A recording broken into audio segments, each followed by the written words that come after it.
Okay guys, today we're going to go replace a 1992 Acura Integra GSR's door.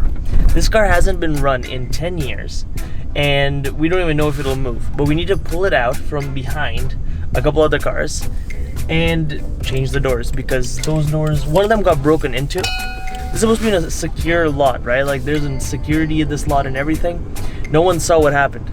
But yeah, someone broke in, stole a subwoofer. Good thing it was like a piece of crap subwoofer. It wasn't that expensive, so that's good. But anyway, so we gotta go replace the door. And since we're there and replacing one door, we gotta replace the second door as well because it's rusted out.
Before we actually open the door, let's understand what we need to open.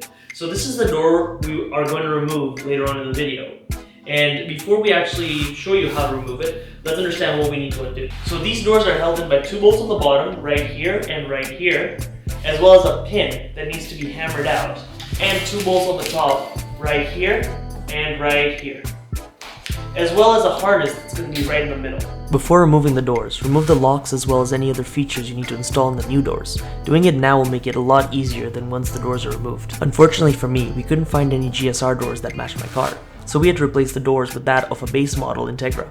So I needed to strip out all the wiring for the power windows, the power door locks, as well as the harnesses, so that I can switch them over later. Once you're done removing everything you need, you can start unbolting the door. The safest way to do it is to either knock out the pin or the bottom two bolts first, and then go to the top two.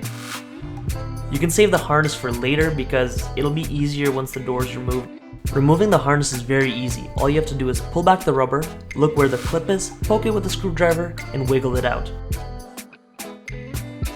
To make it easier to remove the old door, as well as put in the new door, try to find people to help you out. If you can find 2 or 3 friends to help you lift the door and align it, it'll make the process go a lot more smooth. To install the new door, try to align the bolt holes, and put one in the top and one in the bottom. Then you can do the other 2 later, and you don't need to keep holding the door. After installing the new door, don't forget to test the electrical components. This can be done easily by plugging in the harness and raising and lowering the window. The last thing we have to do is replace the locks. If you forget this step, your old key won't work with the new door and you'll be locked out. Unfortunately, I wasn't able to easily access the lock, so I had to undo the window to make it easier for me to unbolt the handle as well as the locking mechanism.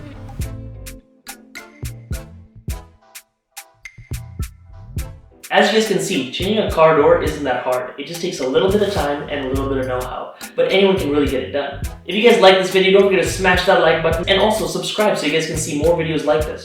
If you guys have any suggestions or questions about changing a car door or just in general, make sure you guys comment down below and I'll get back to them very, very quickly. Thank you guys so much for tuning in. I hope you guys enjoyed this one and I'll see you in the next one. Take care.